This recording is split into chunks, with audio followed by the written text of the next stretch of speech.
This is a Chubb 4-wheel combination lock. My safe has 2 of these. It's a massive lock. It's got a big square bolt. The bolt has a slot in it, and that's for a cam that locks and unlocks the bolt work. Now, in between this lock and the mounting plate, there is a piece of glass. Now, this glass is actually a trigger for what's called a relocker. How this works is that if you were to drill a hole and you're going to attack this lock, you hit the glass and it shatters. After it shatters, this piece, which is a piece of stainless steel with a right angle bend in it, it's got 2 holes. It has normally 2 pins. I've only got 1 in there now. And what that does is it hangs on this piece of the glass, and it has a cable attached to this pin.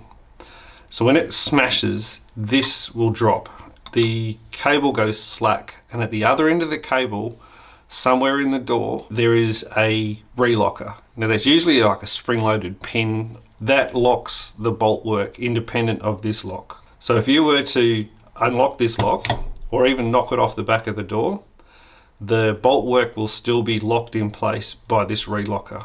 This piece of glass can't just sit in between the lock and the mounting plate. You tighten it down and you'll smash it. So what it has is these rubber grommets. These rubber grommets get fed through these holes, steel gusset that sits in the center.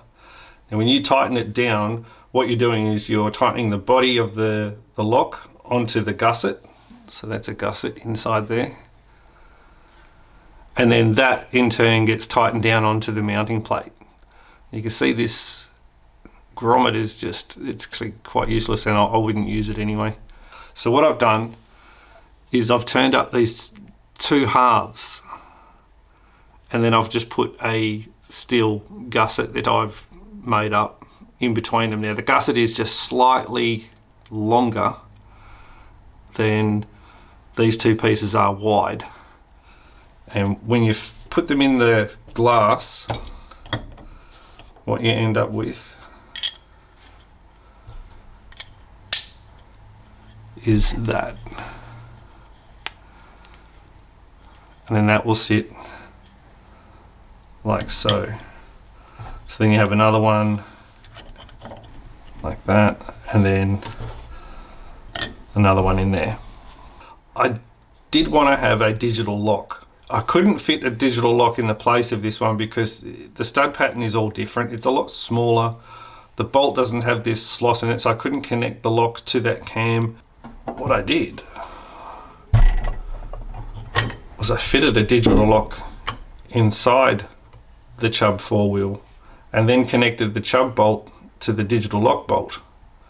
And that enables me to use the glass, keep the relocker the way that it's been set up, and I have a digital lock. So in order to get this lock to fit inside this lock body, I had to get rid of obviously the wheel pack and the post it rode in on. There's also this post as well. Well, I've taken these pins out, now threaded, countersunk the cap so that it can be screwed down that way rather, because now we've lost this. The gap between these 2 peaks was too narrow for the lock body to fit in between. The lock sat too low to clear this cutout. Also, the screws, they protrude a fair bit off the base of that lock body. So I made a plate to lift it up.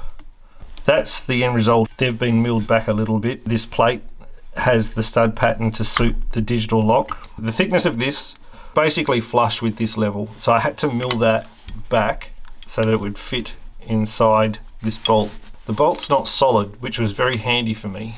That hollow part is exactly the same width as this bolt. The lock also fits inside the outer edge of this bolt. So I just had to mill those off so the lock could sit inside, and this is what I came up with. Now the lock fits inside there with this part being milled. This is the Chubb bolt connected to the digital lock bolt.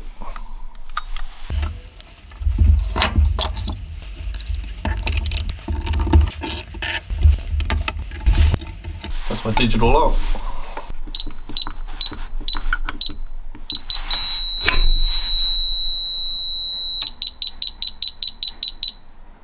With a flat battery.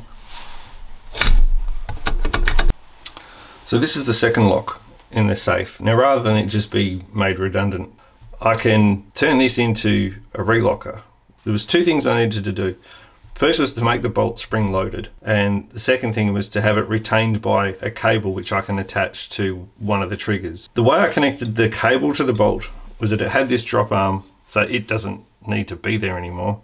So I took the pin out, removed the drop arm, put the pin back, and then that's where I connected the cable to.